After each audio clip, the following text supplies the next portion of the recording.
El Evangelio según Marcos. Es uno de los primeros registros de la vida de Jesús, y las tradiciones históricas más cercanas enlazan este libro con un escriba cristiano llamado Marcos o Juan Marcos. Él fue un colaborador de Pablo y un compañero cercano de Pedro. De hecho, un historiador de la iglesia antigua llamado Papías registra que Marcos había recolectado todo el testimonio ocular y las memorias de Pedro y luego las acomodó en este registro. Pero Marcos no reunió al azar todas las piezas, sino que diseñó cuidadosamente la historia de Jesús. En la primera línea del libro, Marcos hace esta declaración respecto a Jesús: principio del Evangelio de Jesucristo, el Mesías, Hijo de Dios. Lo que es interesante es que esta es la única vez que Marcos te dirá lo que piensa. En el resto del libro, él te va a influenciar simplemente poniendo las acciones y palabras de Jesús delante de ti y mostrándote cómo otras personas reaccionan a él. Marcos ha diseñado la historia de Jesús como un drama con 3 actos. El primero sucede en Galilea, el tercero en Jerusalén, y el segundo acto muestra a Jesús en el camino de un lugar a otro, y cada uno de los actos se enfoca en un tema repetido. En el primer acto, todo el mundo está asombrado por Jesús y se preguntan: ¿quién es este Jesús? En el segundo acto, son los discípulos los que están luchando por entender qué significa que Jesús es el Mesías. Y luego, en el tercer acto, vemos la sorprendente paradoja de cómo Jesús se convierte en el rey mesiánico. Entremos en la historia y veamos cómo se desenvuelve. Después de la línea introductoria, Marcos comienza con una cita de los antiguos profetas, Isaías y Malaquías, quienes dijeron que Dios enviaría un mensajero a Israel para prepararlos para cuando Dios mismo venga a rescatar a su pueblo y se convierta en su rey. Y Marcos presenta a Juan el Bautista como el mensajero. Y luego, justo cuando esperas que Dios aparezca personalmente, Marcos presenta a Jesús. Y mientras él llega a la escena, los cielos se abren, el Espíritu de Dios desciende sobre Jesús y Dios dice: «Tú eres mi Hijo amado». Después de esto, Marcos pone delante de nosotros un resumen del mensaje central de Jesús. Él fue por Galilea, anunciando las buenas nuevas de que el reino de Dios se ha acercado. Jesús está continuando con la historia de las Escrituras del Antiguo Testamento sobre la operación de rescate de Dios para su mundo. A través de Jesús, Dios está restaurando su reino sobre el mundo al confrontar y derrotar el poder de la maldad sobre las vidas de las personas.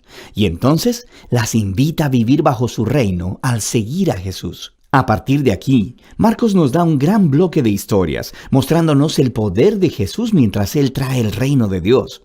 Él va sanando a personas cuyos cuerpos están enfermos o quebrantados, o bajo la opresión de poderes espirituales oscuros. Y Jesús incluso hace algo que, para el pueblo judío, solo Dios tiene el derecho de hacer. Él perdona los pecados. Y las acciones de Jesús producen muchas respuestas diferentes. Algunos le siguen y se vuelven sus discípulos. Otros todavía no saben qué pensar y otros lo rechazan completamente, especialmente los líderes de Israel, quienes lo acusan de blasfemar contra Dios y de recibir poder del mal. Pero Jesús no está sorprendido por estas respuestas. De hecho, Él apunta a ellas. En el capítulo 4, Marcos ha recolectado muchas de las parábolas de Jesús acerca de la naturaleza misteriosa y escondida del reino de Dios. Jesús dice que su mensaje es como una semilla cayendo en distintos tipos de suelo. Algunos son receptivos y otros no. O que es como una semilla de mostaza que es muy pequeña, parece insignificante, pero luego crece enormemente y sorprende a todos. El punto de Jesús es que Él realmente es el Mesías que trae el reino de Dios, pero no luce como nadie lo esperaba. Esta creciente confusión acerca de Jesús entre las multitudes está conectada con la idea clave que Marcos enfatiza al final del primer acto, que incluso entre los discípulos de Jesús hay confusión. Ellos también están luchando por entender quién realmente es Jesús. Y eso nos lleva al segundo acto. Este comienza con una conversación crucial. Jesús aparta a los discípulos y les pregunta: ¿quién dicen ustedes que soy? Y Pedro dice: tú eres el Mesías.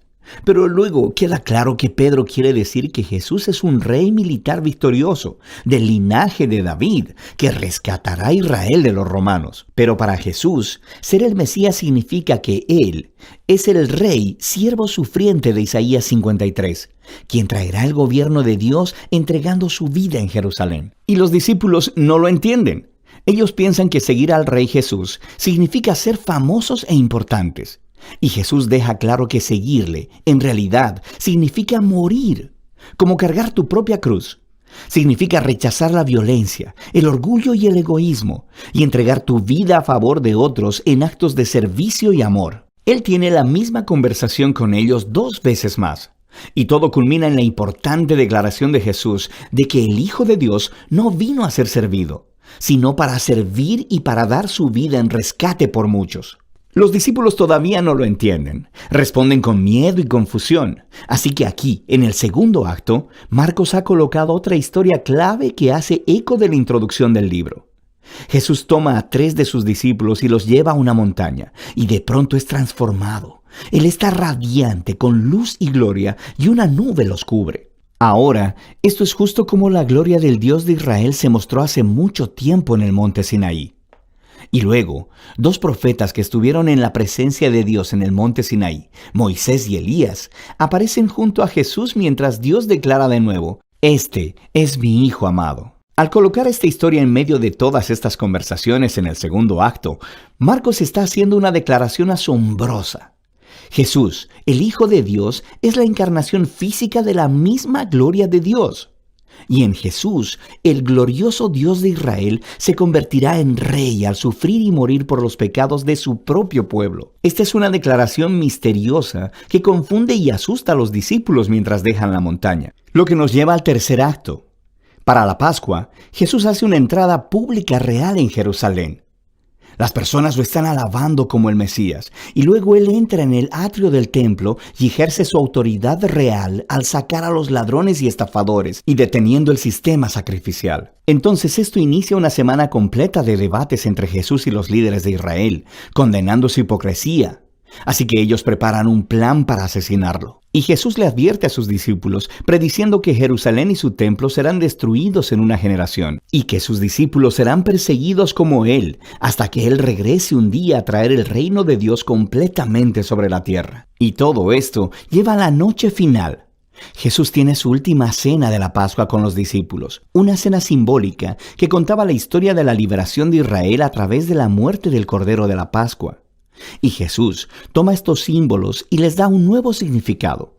Ellos apuntan a la liberación del pecado y la muerte, que sucederá a través de la muerte del Mesías, el siervo sufriente. A partir de aquí, la historia se acelera al arresto de Jesús, su juicio delante de los sacerdotes de Israel y el gobernador romano Pilato, y todo eso resulta en la crucifixión de Jesús, y culmina en una escena clave que encaja con las escenas importantes del primer y segundo acto, excepto que, esta vez, es oscuridad lo que desciende, y no una nube. Y en lugar de una voz divina del cielo, se escucha la voz de Jesús clamando antes de morir. Y luego, lo más sorprendente es que es un soldado romano que mira a Jesús morir, el que entiende y anuncia quién Jesús es. Este hombre era el Hijo de Dios. Él es la primera persona en la historia en reconocer la sorprendente declaración acerca de quién Jesús es. Él es el Hijo de Dios crucificado, quien es el Mesías, Jesús de Nazaret, quien murió por sus amigos y por sus enemigos. Después de esto, el cuerpo de Jesús es colocado en una tumba, y en el primer día de la semana, 2 mujeres de entre sus discípulos vienen a la tumba y descubren que la tumba está vacía. La piedra había sido removida. Luego, un hombre angelical les informa que Jesús no está ahí, que se ha levantado de los muertos. Así que les ordena que vayan y les den las buenas nuevas a los otros discípulos. Jesús está vivo y que se encontrará con ellos en Galilea. Y las mujeres están asustadas. Marcos dice que ellas huyeron aterradas de la tumba y no hablaron con nadie porque tenían miedo. Y así es como termina el libro, con los discípulos de Jesús mostrando la misma clase de miedo y confusión con los que concluyeron el primer y segundo acto. Ahora, si miras en tu Biblia, verás que Marcos tiene un final más largo, donde Jesús aparece y habla con sus discípulos, pero seguramente también hay una nota que dice que ese final no es parte del libro original. Solo se encuentra en manuscritos más tardíos y menos confiables. Ahora, es posible que el final original de Marcos se perdió, o que Marcos nunca terminó de escribir su recuento. Pero es más probable que este final abrupto sea intencional para resaltar una idea. La historia completa se ha enfocado en la sorprendente aseveración que dejó perplejos a los discípulos de principio a fin. Esto es el sufriente, crucificado y resucitado Jesús, quien es el Mesías, el Hijo de Dios. Que el amor de Dios y su reino al revés son revelados en la medida en que Jesús murió por los pecados del mundo. Así que esta historia termina sin una conclusión y te obliga a ti, el lector, a luchar con esta extraña y escandalosa declaración acerca de Jesús. ¿Vas a huir como los discípulos? ¿O reconocerás a Jesús como tu rey y anunciarás las buenas nuevas? Solo tú puedes responder esa pregunta. Y de eso se trata el Evangelio de Marcos.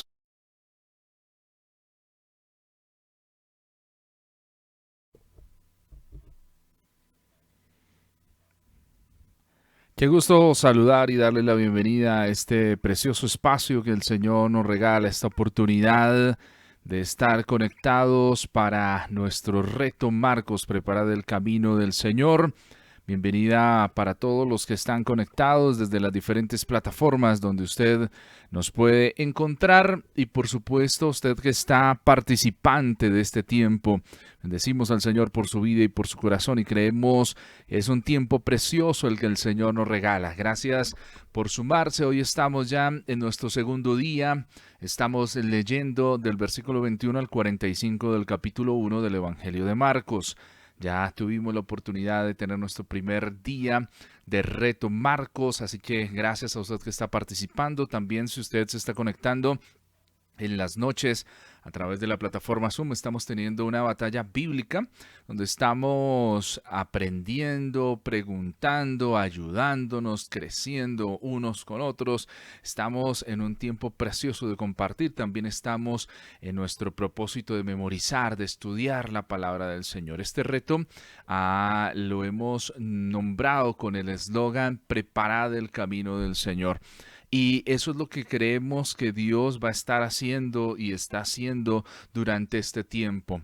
En nuestras vidas estamos preparando el camino del Señor. Estamos disponiéndonos en sus preciosas manos para que Él obre de una forma preciosa y sobrenatural. Hoy nuestro reto va a estar en el versículo número 22. Marcos capítulo 1, versículo 22. Y dice el texto que vamos a memorizar para hoy, dice, y se admiraban de su doctrina, porque les enseñaba como quien tiene autoridad y no como los escribas. Dice, y se admiraban de su doctrina, porque les enseñaba como quien tiene autoridad y no como los escribas. Entonces, quiero que usted lo pueda leer conmigo, Marcos capítulo 1, versículo 22, pueda leerlo en su Biblia, en su pantalla, tal vez si está con nosotros, y podamos juntos recibir este tiempo precioso. Dice, y se admiraban de su doctrina porque les enseñaba como quien tiene autoridad y no como los escribas, y se admiraban de su doctrina porque les enseñaba como quien tiene autoridad y no como los escribas. Marcos capítulo 1, versículo 22, Marcos 1:22. Si usted está con nosotros, puede leerlo una vez más. Y se admiraba de su doctrina porque les enseñaba como quien tiene autoridad y no como los escribas y fariseos. No como los escribas, perdón, fariseos no, sino solo y no como los escribas. Marcos capítulo 1, versículo 22. Marcos 1:22. ¿Qué le parece si juntos hoy agradecemos al Señor? Es preciosa la oportunidad que tenemos de acercarnos, de aprender, de entender el propósito de Dios. Cuando estudiamos la poderosa palabra del Señor hay sanidad, liberación, transformación. Dios empieza a hacer cosas preciosas y yo creo que usted y yo hoy estamos dispuestos, preparados, con nuestra libreta de apuntes, preparados con todas las cosas para que el Señor sea hablando de una forma preciosa a nuestras vidas y corazones. Amado Padre Celestial, aquí estamos hoy. Presentamos nuestras vidas, nuestros corazones, presentamos todo lo que somos delante de tu preciosa presencia y pedimos que tú nos ayudes. Señor, ayúdanos, fortalécenos, guíanos en medio del camino, en medio de cada una de las cosas que estamos desarrollando. Guíanos, Señor, que tu mano preciosa y poderosa esté con nosotros, que hoy podamos, Señor, en este tiempo recibir lo que hay en tu corazón para nosotros, lo que has preparado, Señor, en nuestras vidas. Estamos dispuestos, Señor, para que tu gracia hoy nos cubra, para que tu mano preciosa y poderosa esté guiando nuestro entrar, nuestro salir, esté guiando nuestra vida, y que podamos, Señor, descubrir que conocemos la verdad y la verdad nos hace libres. Señor, nuestro corazón, dígale al Señor, mi vida está dispuesta para ti. Dígale, mi vida, Señor, está dispuesta. Yo estoy preparándome, estoy preparado, estoy listo. Si usted está hoy preparado, listo, va a recibir lo que el Señor tiene en su corazón para entregar a su vida. Reciba hoy ese toque precioso del Señor. Reciba hoy esa gracia sobrenatural que Dios está trayendo a nuestras vidas y a nuestros corazones, y que su preciosa presencia hoy cubra todo su ser. Su preciosa presencia hoy venga a su vida, a mi vida, y nos transforme. Padre, gracias. Dele gracias al Señor. Dígale, Señor, gracias. Gracias por lo que estás haciendo. Dile, Señor, gracias porque estás obrando ahí en mi vida y en mi corazón. Tú estás haciendo algo precioso. Gracias damos a tu nombre. En el nombre de Jesús, amén y amén.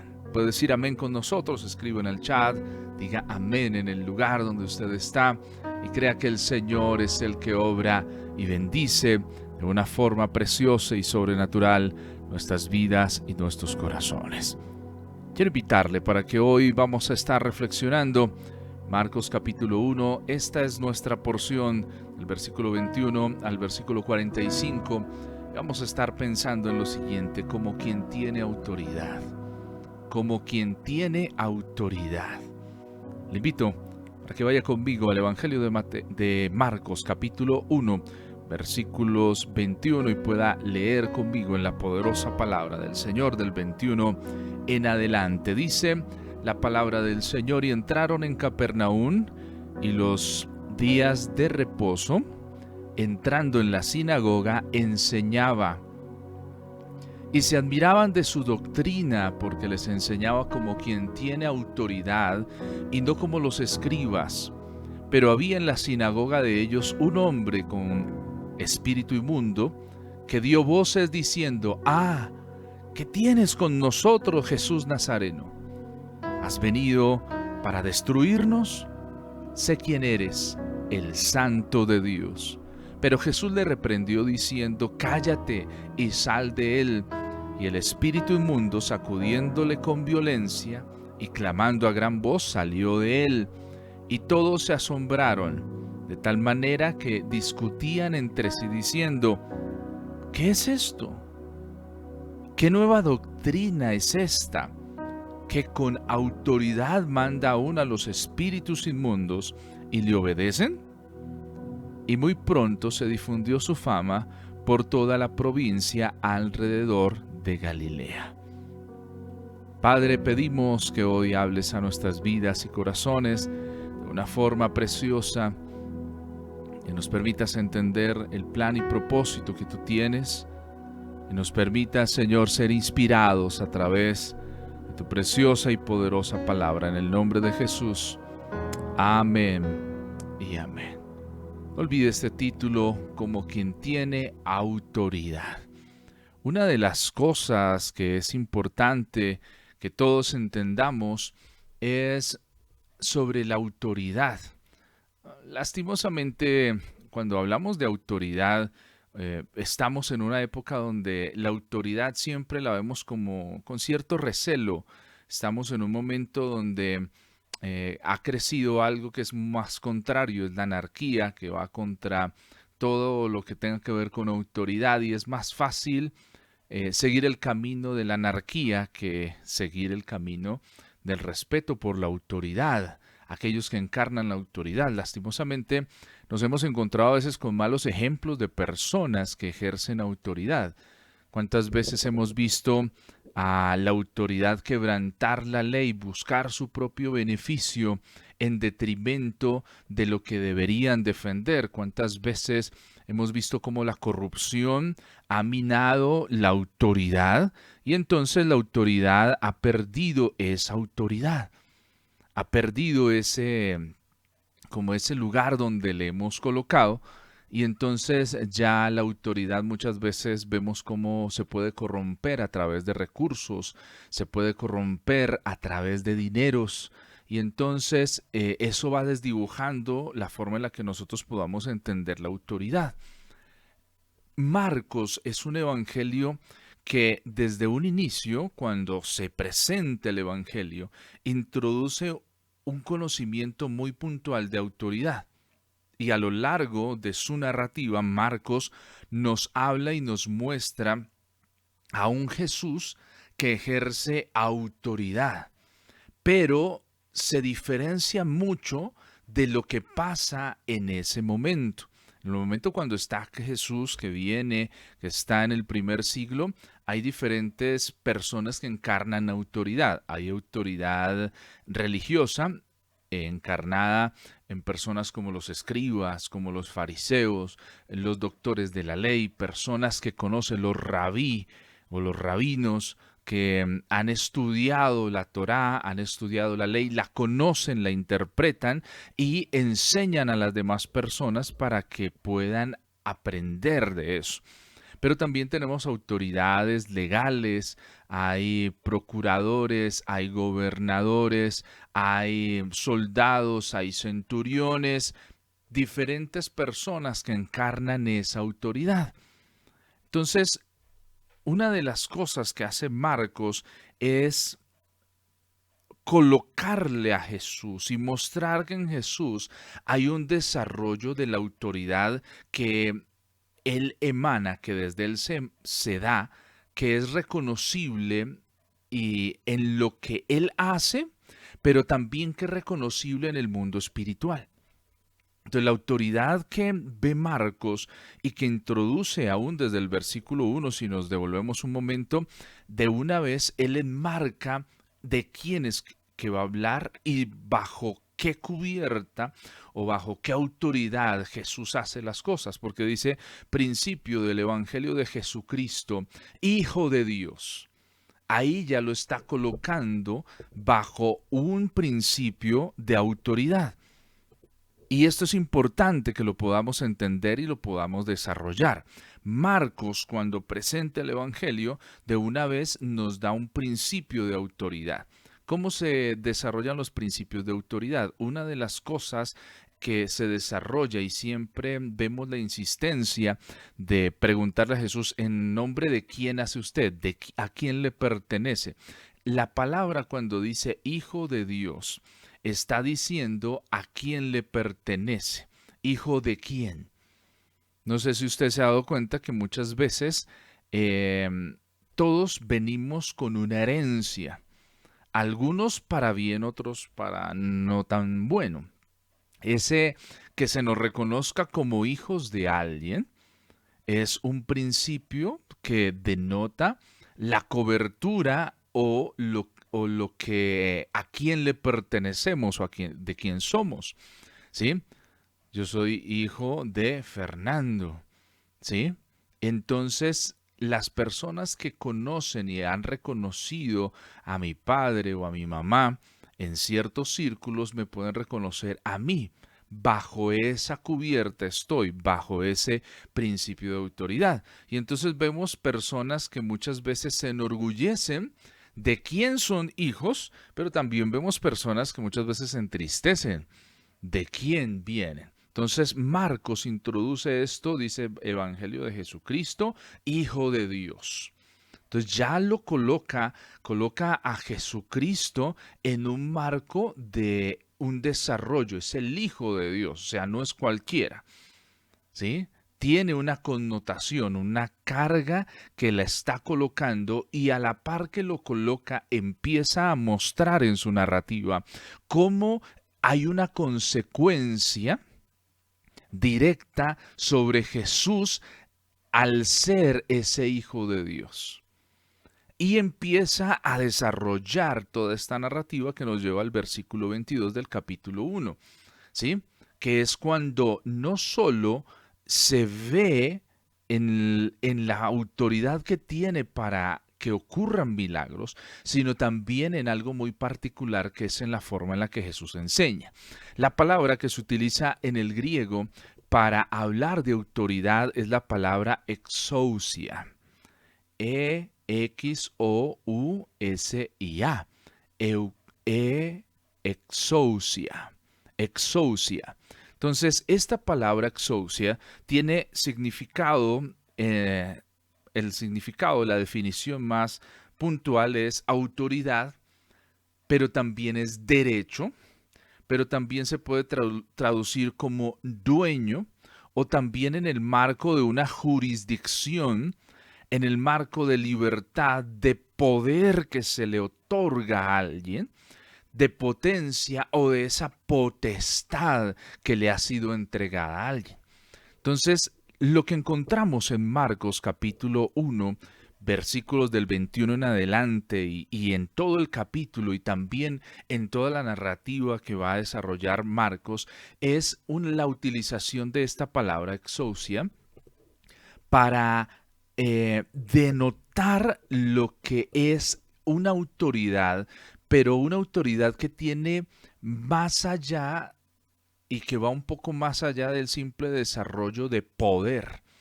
¿Sí? La autoridad que empezamos a encontrar es una autoridad que nos permite entender el mensaje central del Evangelio de Marcos. Entonces, esta palabra no simplemente significa poder, en el sentido de ejercer autoridad como esa fuerza bruta que se puede desarrollar. Para eso el griego tiene o usa otra palabra que también es importante, es la palabra dynamics. Pero no vamos a estar hablando de esa, sino vamos a enfocarnos en exousia. Entonces, exousia tiene un significado rico y importante porque nos habla de una autoridad legítima. Jesús es presentado por Marcos como el heredero y aquel en que se puede encarnar una autoridad legítima, porque Él es el que tiene el derecho, ¿sí?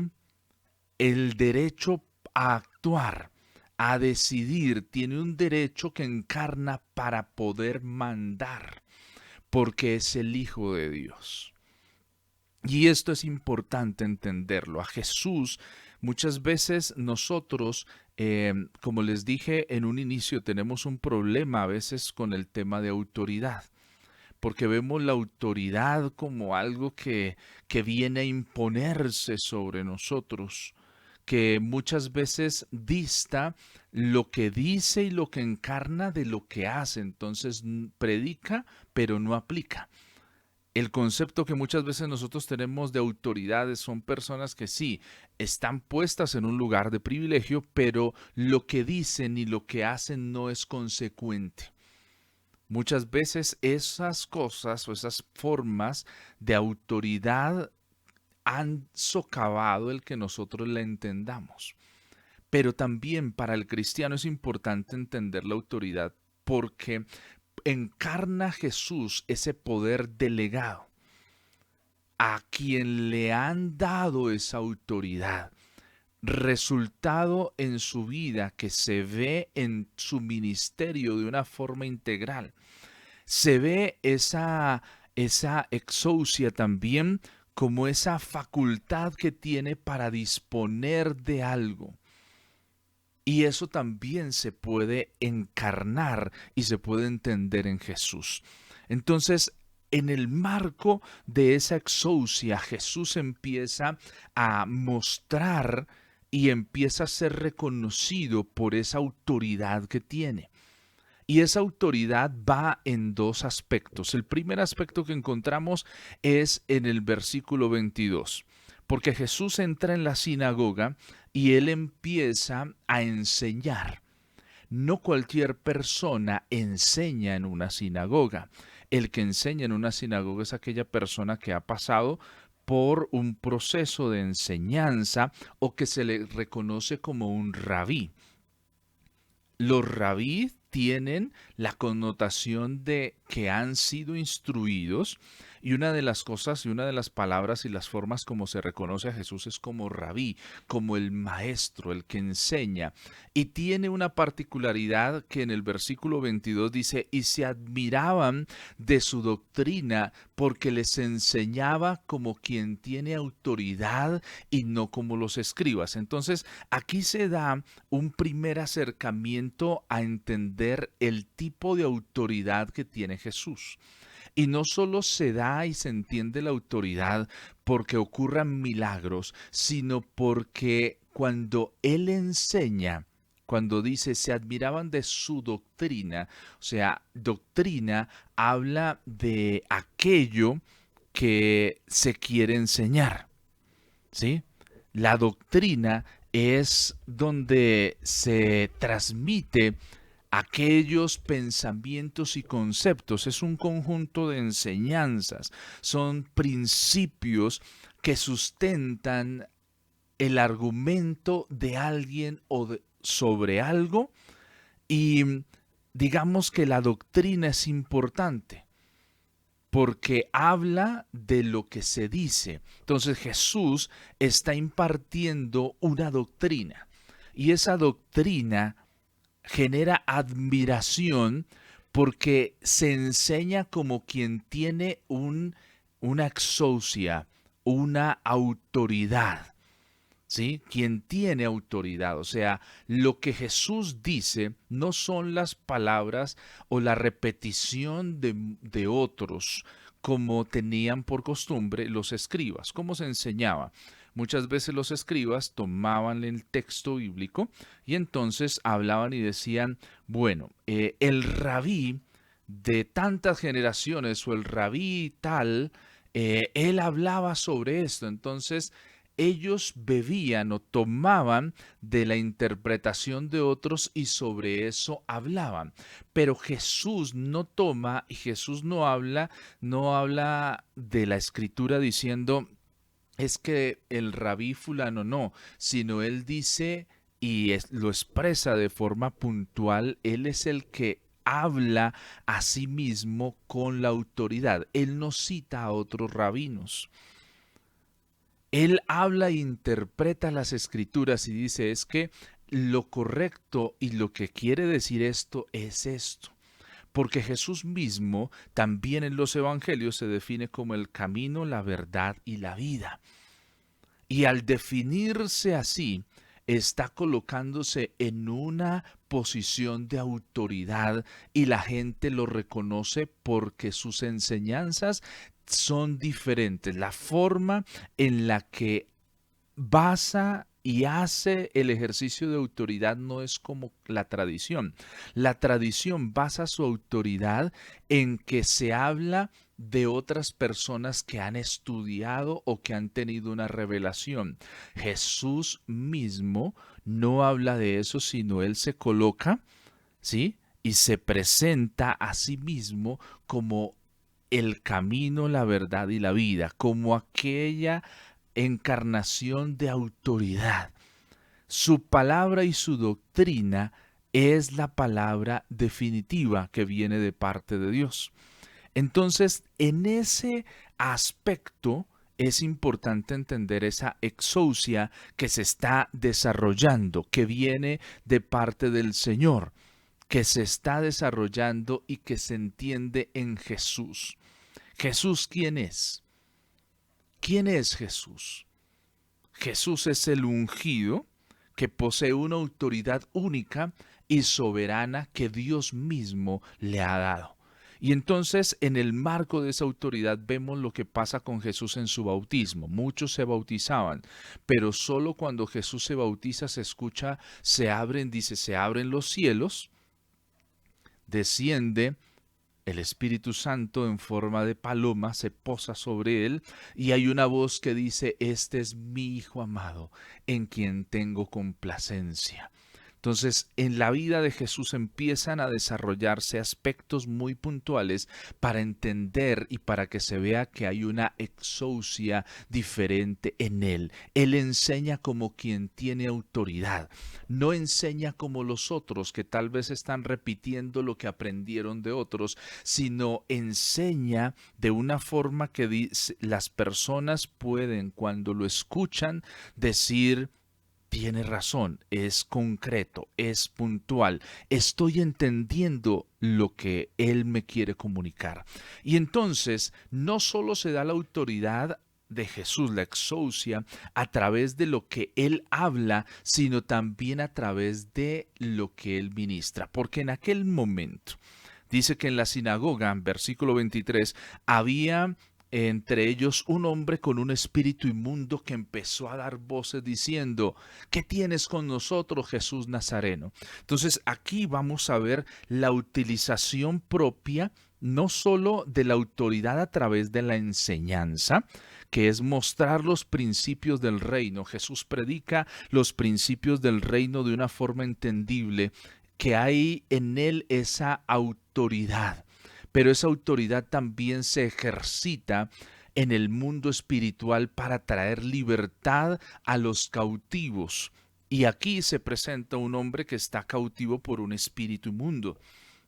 Cuando se habla de un espíritu inmundo, se entiende que hay una posesión. Nosotros como personas, y por eso es tan importante cuando aceptamos a Cristo como nuestro Señor y Salvador, nosotros como personas podemos ser depositarios de la esperanza de vida a través de Jesús, o también podemos abrir nuestra vida a que el enemigo, un espíritu inmundo, pueda venir y atar nuestra vida.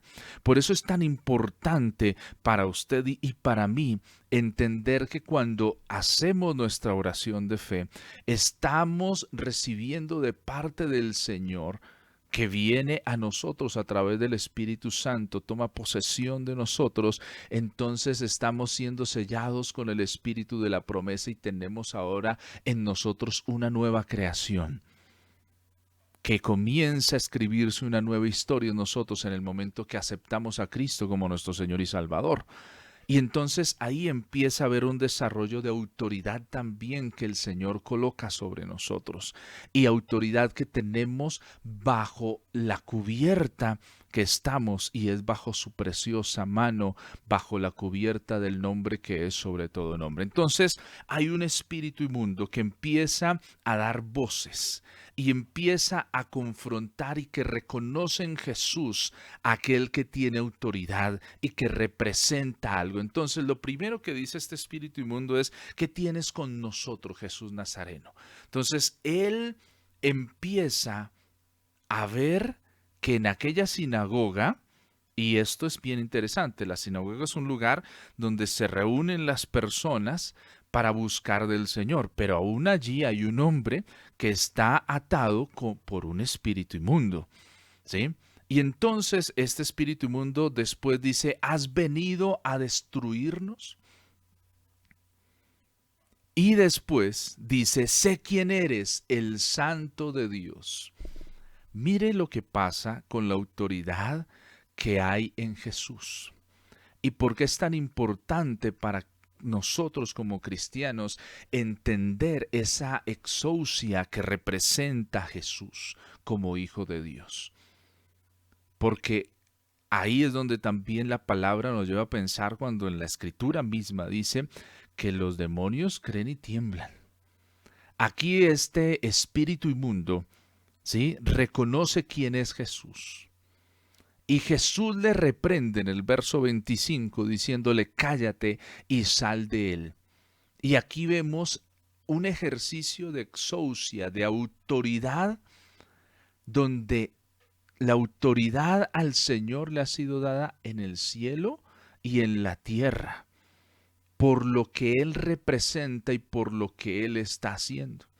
Entonces dice, en el verso 26 dice: y el espíritu inmundo, sacudiéndole con violencia y clamando a gran voz, salió de aquel hombre. Entonces hay un proceso de liberación causado por la autoridad, la exousia que está en Jesús como hijo de Dios.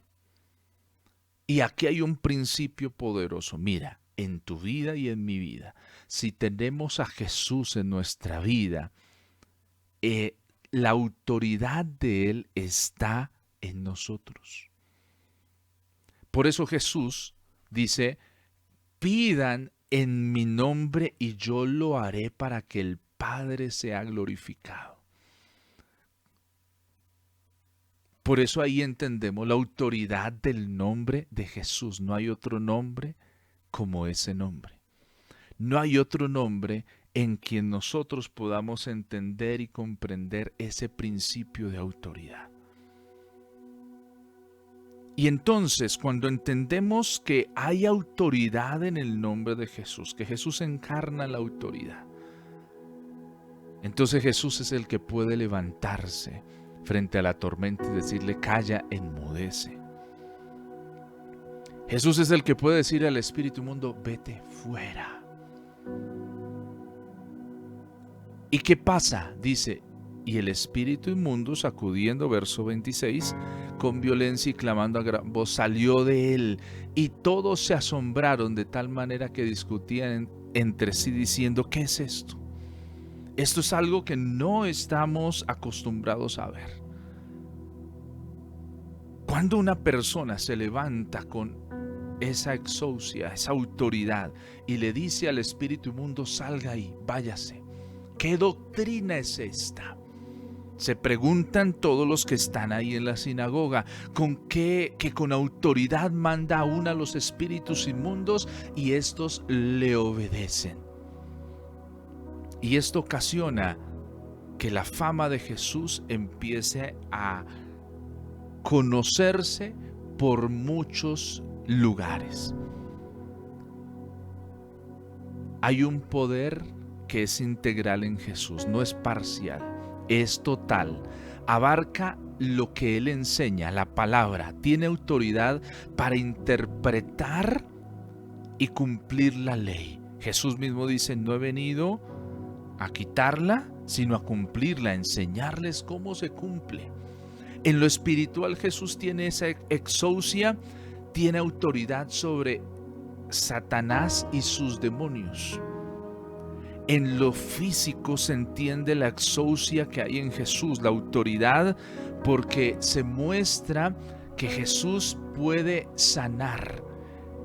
En los versículos posteriores dice que vienen personas endemoniadas, personas con muchas enfermedades y son sanas.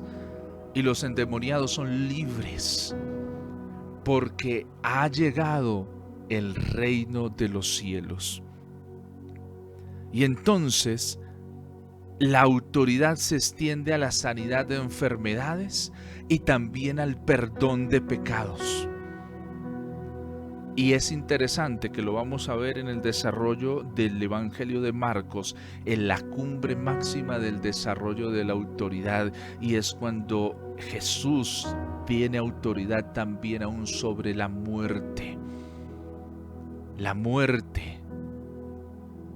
Entonces ya no tiene poder sobre él, sino que él es la autoridad sobre la muerte porque resucita al tercer día. ¿Qué principio tan poderoso nos enseña Marcos? La autoridad. Y es un principio poderoso, ¿por qué? Porque tú y yo como cristianos tenemos que entender que si el Señor ha venido a mi vida, si yo le he abierto las puertas de mi corazón, la autoridad del Señor está conmigo. Y entonces toda atadura, entonces todo pacto, entonces todo aquello que puede ser, aún tal vez como lo menciona este texto que habla de posesiones demoníacas, habla de todo eso, no opera, porque el Señor está en mi vida y yo soy una nueva creación, soy una nueva criatura. Hoy tú y yo necesitamos entender esa autoridad. La autoridad de Dios en mi vida no es parcial, es completa. Y la autoridad se desarrolla, tenga presente eso, en la enseñanza. Jesús nos enseña cómo se interpreta la Escritura. La palabra de Dios es viva y eficaz. Y a medida que la conocemos, conocemos la autoridad de Dios. Pero también en lo espiritual. Lastimosamente a veces nosotros tendemos a pensar que Dios y el diablo o nuestros enemigos es 50-50. No es así. El Señor es Dios y nuestros enemigos no están a la par. Ese pensamiento de estar a la par es muy el pensamiento del hombre. Nosotros siempre queremos tener esa contraposición. Entonces, hay alguien bueno, para alguien bueno tiene que haber alguien malo. Y el bien y el mal nosotros lo vivimos midiendo en un 50-50, de un 100%, el mal va ganando, pero nos olvidamos que aún la misma Escritura, como un principio nos dice, puede abundar el pecado, pero siempre va a sobreabundar la gracia. Entonces ahí ya se rompe ese principio supuesto de equilibrio que nosotros muchas veces estamos desarrollando y estamos creyendo. No es Jesús, no es Dios y nuestros enemigos, el mundo y el diablo y la carne al mismo nivel, no. El Señor está por encima, con toda la plena autoridad, para decirle, vete, para hacerte libre. Conoceréis la verdad y la verdad os hará libres. Muchas veces nosotros tenemos el pensamiento, no, necesito tener tal cosa para ser libre. No, necesitas reconocer la autoridad de Dios en tu vida, en mi vida. Necesito reconocerla. Y cuando reconozco esa autoridad, entonces entiendo que su palabra tiene autoridad en mi vida. Que en lo espiritual el Señor tiene autoridad, que en lo físico el Señor también tiene autoridad. Pero muchas veces yo he entendido la autoridad solo como esa fuerza, ese dominio, y va más allá. No simplemente se enmarca dentro de esa fuerza, sino se enmarca dentro de esa exousia, ese poder que se le ha delegado, esa autoridad que encarna Jesús y que tú y yo tenemos que entenderlo.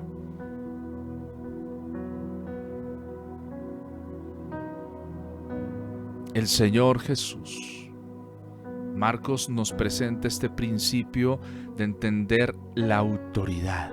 Jesús tiene la autoridad. Y si está contigo, tú y yo, si está conmigo, si está en mi vida, entonces también aplica a mi vida. El centurión, cuando se acerca a Jesús, le dice, solo di la palabra y mi siervo sanará. Solo dilo. ¿Qué necesitas para que cambie el entorno, la situación que estás viviendo? Entender que la palabra del Señor tiene autoridad. Tiene esa exousia sobre lo espiritual, sobre lo físico, sobre todo. Yo quiero invitarte a que hoy tú y yo podamos ir al Señor y pedirle al Señor que nos ayude a entender esa autoridad de ser hijos de Dios. Tú y yo somos hijos de Dios. No eres hijo del pecado, ni de la miseria, ni eres hijo de cualquier cosa. No, eres hijo de Dios. Y eso ya te da una autoridad. Ya te coloca en una posición diferente. Pero muchas veces con facilidad nos hemos dejado engañar, sonsacar en medio del camino. Nos hemos dejado muchas veces llevar a otras cosas. No, toda atadura en el nombre de Jesús hoy es rota. Toda situación de presión en el nombre de Jesús hay libertad. Toda atadura que ha venido a tu vida para atarte, para coaccionarte, para sacarte del propósito, en el nombre de Jesús hay liberación. Ahí donde usted está la presencia del Espíritu Santo, del Señor. En el marco de esa autoridad el Señor nos envía. Dice, estas señales seguirán a los que creen. Pondrán sus manos sobre los enfermos sanarán. Oh Padre Celestial, ore al Señor. Dile, Señor, yo quiero entender el principio de autoridad. Yo quiero entenderlo, Señor. Quiero quitar de mi mente todo aquello que me ha impedido entender esa autoridad. La autoridad que hay en el nombre de Jesús. La autoridad que hay en la sangre de Cristo. La autoridad que hay en mi vida porque soy hijo de Dios, coheredero con Cristo. Tú y yo no estamos creyendo a fábulas, creemos a algo que es verídico, verdadero. El Señor Jesús resucitó de entre los muertos. Papá, mamá, dile, Señor, restaura mi autoridad. Mira, muchas veces el enemigo ha venido a atacar tu vida de múltiples formas para hacerte dudar, para hacer que pierdas la fe, la esperanza, para que olvides la autoridad.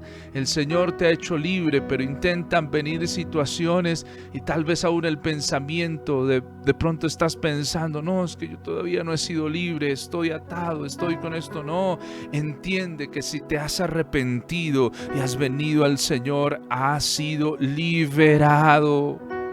Pero no abras más espacio al enemigo, no abras más oportunidades para que Él venga y tome posesión de tu vida.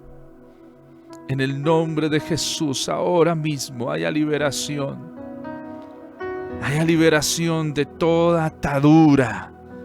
Sea cortado en el nombre de Jesús toda maldición generacional, todo pacto familiar en el nombre de Jesús es roto, porque el Señor Jesús está aquí, el Espíritu Santo está ahí en tu habitación, en tu casa, en el lugar, en tu trabajo, en tu oficina, está liberando hoy tu vida en el nombre del Señor. Levante sus manos a Dios ahí.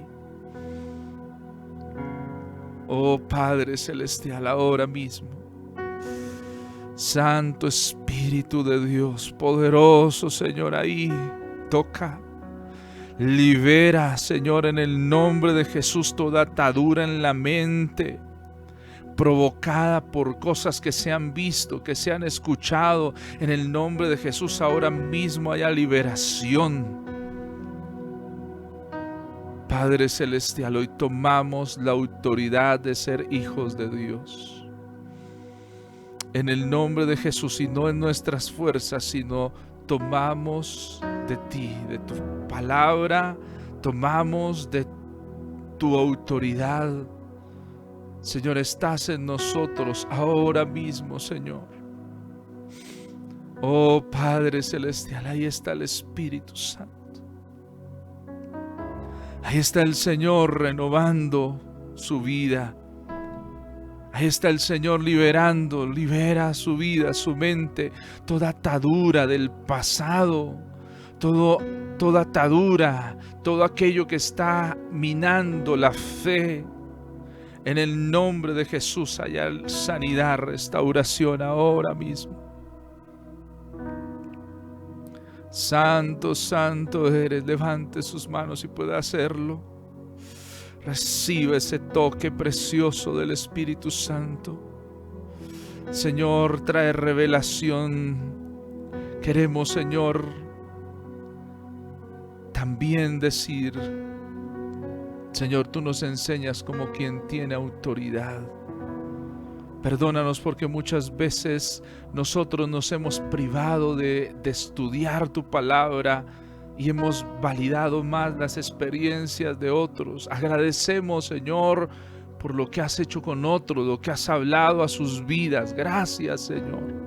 Pero que hoy haya en nosotros un compromiso de ser llenos. Señor, oro para que traigas entendimiento, revelación de tu palabra a cada vida, cada corazón, a cada persona.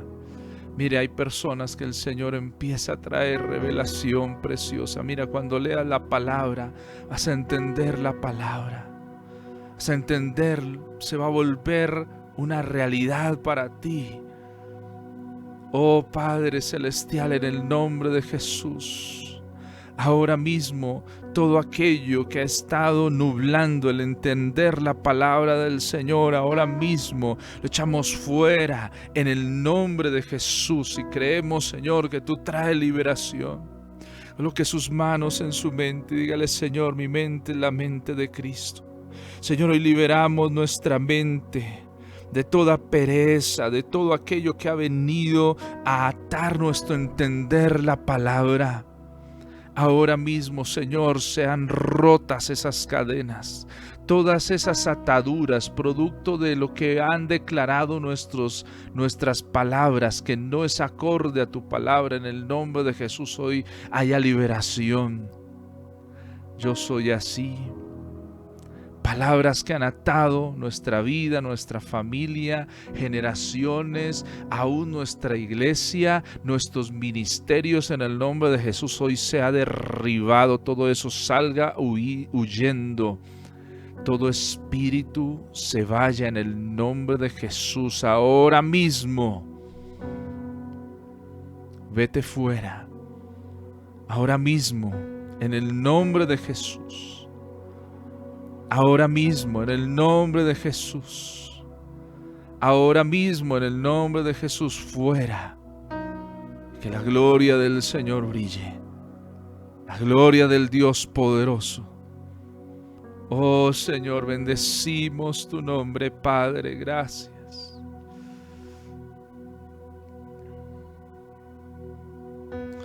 Gracias, Padre Celestial. Más adelante encontramos la autoridad de Jesús sanando a la suegra de Simón. El Señor hace un milagro ahí. Sana a esta mujer que tenía fiebre, una fiebre incontrolable. Y el Señor se acerca, toca, la levanta. Y en autoridad se va toda fiebre, todo eso. Y esta mujer, dice, le servía. Que el Señor también en esta hora haga un milagro. Ahora mismo que el Señor toque su vida. Usted que está preparado para recibir hoy algo precioso del Señor, reciba ese toque, esa presencia sobrenatural de Dios ahora obrando en su vida. Toda dolencia sea quitada en el nombre de Jesús. Ahora mismo toda migraña, todo eso sea quitado. Toda intranquilidad, toda desesperación se va en el nombre de Jesús y la gloria del Señor venga, toque su vida, su corazón. Aleluya, santo es el Señor. Santo es el Señor. Señor Jesús declara en la palabra, dice, toda autoridad, dice el Señor Jesús, me ha sido dada en el cielo y en la tierra. El Señor es la autoridad. Si está contigo, no hay que temer. Hay una exousia de Dios, autoridad visible para atar. Dice, todo lo que aten en la tierra será atado en el cielo, todo lo que desaten en el cielo será desatado en la tierra. Pídele al Señor, pidámosle juntos, Señor, enséñanos a usar la autoridad tuya. Enséñanos a usar la autoridad tuya. Padre, enséñanos, perdónanos porque muchas veces hemos mal utilizado la autoridad que tú nos has dado. Pero Señor, enséñanos cómo usar la autoridad que viene de tu parte. Padre, gracias te damos. Gracias te damos, Señor, a ti. Gracias, Padre Celestial, porque tú eres, Señor, el que nos fortalece. Señor, eres tú el que nos levanta. En el nombre de Jesús. Amén y amén.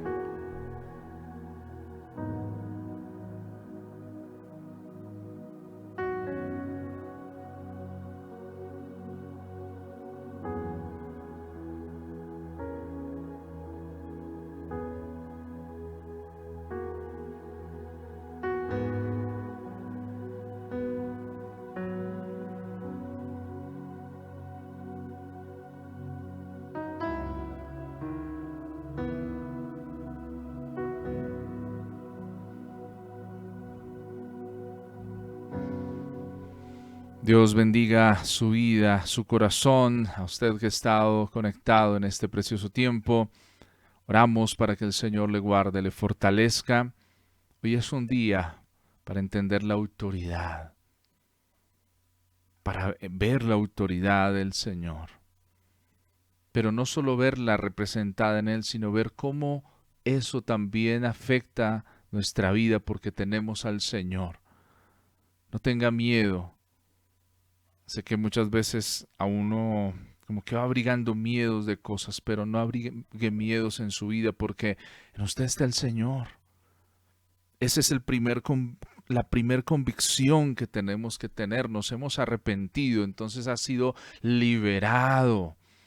Porque muchas veces como cristianos seguimos pensando de no, es que todavía necesito tener otro tiempo. No, tenemos que entender que cuando te has arrepentido, cuando me he arrepentido, el Señor pesado y ha liberado mi vida de una vez y para siempre.